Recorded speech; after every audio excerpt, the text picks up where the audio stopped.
ایک شخص کی شادی اس کے گھر والوں نے اپنی پسند سے کر دی، مگر وہ اس رشتے سے خوش نہیں تھا۔ شادی کے پہلے دن سے ہی اس نے اپنی بیوی کو کبھی بیوی کا مقام نہیں دیا، بلکہ ایک نوکرانی کی طرح اس کے ساتھ برتاؤ کرتا رہا۔ نہ کبھی محبت، نہ کوئی پیار بھرا لفظ، بس ہر وقت سختی اور حکم۔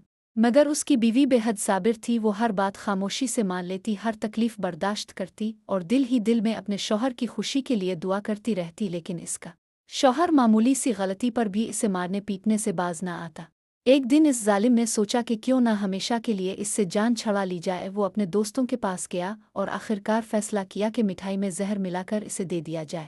وہ زہر آلود مٹھائی لے کر گھر آیا اور پہلی بار نرمی سے بولا، یہ کھا لو۔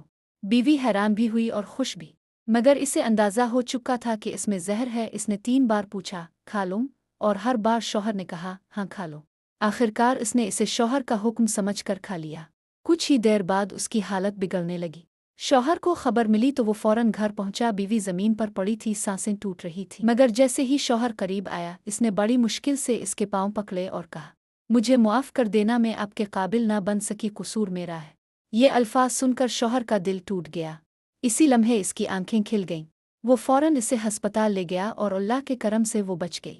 اس دن کے بعد سب کچھ بدل گیا۔ وہی شوہر جو اسے نوکرانی کہتا تھا، اب عزت اور محبت سے پیش آنے لگا، اور جب کوئی پوچھتا تو وہ کہتا، وہ نوکرانی نہیں، وہ میرے گھر کی مالکہ ہے اور میری زندگی کا سکون ہے۔